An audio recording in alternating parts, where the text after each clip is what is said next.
namaan tuffadheetum halkan guutuun na iyyisiisaa buleem. An waajjiraalee mootummaa keessaa tokko keessaan hojjedha. Epiqaamaatii fi bareedinaas nin qaba. Kaabinee meeqaan tamtuun narratti wal fixa.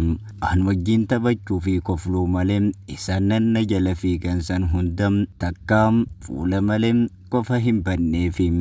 Gaafa tokko leenjii wahiitiif torbee tokkoof anaa fi mucaa waajjira keenya dalagu tokko wajjin nu ergan.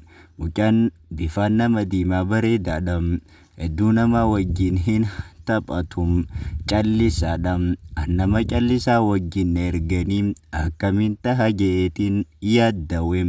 Iddoo leenjii dhaquuf waan barbaachisu qopheeffannee karaa buune. Makiinaa keessatti dirqiin taphachiisaatiin amala isaa baruu eegale. Yoo haasawa eegale baay'ee nama kofalchiisa. Si malee nama tokko hin beeku. Makiinaa tana keessaa nan dagatin jeetiin itti hirkadhee xiqqoom shilimiin 6 yeroo dadhabde na kaasi jeeni. Arrana qofa taanaani malee yeroo taan warraan wayyaa malee wahi gara keenyaahuu ilaaltaanaan jee. Ati shaggaa kana jara kaan faayidaa teenyaaf ol fufuunus kan itti heerumnu kanuma akka keetii kanaan jeeni. Callisaadha jetteetiin na gowwoomsuu barbaaddeenaan jee. Warra jaartii qabuuhum tan lammadaa ta'uufiif aangoota malee kan akka keenyaa kana yoo muka dheeraanuu garagalchitan jee na kofalchiise. Makiinaarraa buune hoteela qabannee dadhabbii baanee ganama leenjii seenuuf akka nuuf mijjooytutti hoteela naannawa sanitti dhihoom kilaasii walitti aantu qabannee anis kilaasii tiyya seeneetiin uffata kiyya jijjiirradhee shiita kiyya uffadhee sireerra xiqqoo gagciisee isa biraan dhaqa jeetiin dhaqee hulaayoon banee ol seenuun inni shaawara seenee waan dhufe fakkaata. Isuma qumxaaf itti ol kaayu jiruun itti ol seenee sardamee fittolii busseenee suuta kaayyadhu jeetiin firraam sirumarra gattaa'e. Ansi biraan bulaam akka taatu arraan tana jeetiin qoosaa eegale. Afaaniin qofaa miti mee hojiinis nagarsiisi jee. Mee akkuma na gootuun laalaam jeetiin bira buluuf darsa kiyya fudhadhee dhufe. Boodam hoggaan si tuqe hin boohin naan jee. Yoo dandeeyse na tuqiin jeeni. Dilanumam sangaana seete moo jeetiin booda yoo booche hoonaan jee. Maaliin na boochiftaan jeeni. Ulee tiyya naan jee. Mee uleen tee jennaan uttaa gabbaasee ol keena dura eegge. Ni ilaale. Lammataas ija rigadheetiin ilaale. Gurbuma qallaa kanaatu meeshaa guddaa tana baadhatee deemaa jeetiin ajaa'ibe.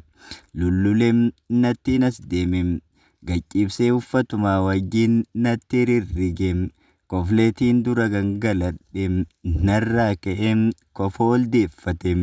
Nagarsiiftee ol deeffattaa jeetiniin qabee irraa gad baase. Inni ejju jira gad jedhee afaan keessa na dhungate.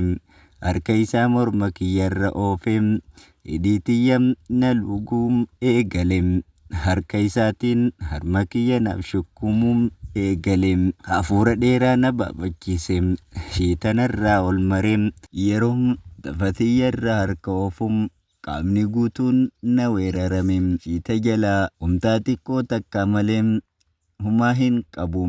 Shiita keessa ol seenee arrabaan handhuura gubbaa na hoysu eegale. Miira addaam kaniin afaaniin himuu hin beeyne keessaan seenee. Humtaa tiyya xiqqoo narraa baasee luka tiyya jidduu seenee. Arrabaan naaf luguu eegale. Daabboon tiyya waan takkaa hin harkatin harkattee jirti. Akka nama ifaan qabeetti qaamni guutuun na girgiraa'e. Uje nadi sijuunis nan dhagahum sagalee laaftuu takkaan nama raachitem akkam na godhuu deemta jeetiniin itti waywaadhem. Wannoon isaa osoo hin ka'inum guddinni isii nama sodaachiftim. Harkaan qabeem daabboo tiyyaan baxbax godhem ittiin suduuchem natti dhiibuu eegalem seenuu diddeem jiifateem natti dhiibem xiqqool seenteem dirqiin godhee yeroo natti ol galchuum afaan baneetiin hafeem na iyyisiisaa buleetiim kadhadheem ati goota kiyyaam je'eem xiqqoo rafeem. Takkaam daabboon tiyyam akka guyyaa sanittim godhamtee hin beeytuum. Eegasii leenjii fi hojiis isaa wajjin malee deemuu hin fadhum. Guyyaam na feesiseem hangaan miilarra kufee kadhadhuuttim na godham. Gurbaan laaltuu qal'aadhaam dandeeytii godhuu tanam kenneefii jiram. Ati mootii kiyyam si malee eenyuttillee hin kennuum. Dongoraan daabboo tiyyam si qofam sin jaaladham.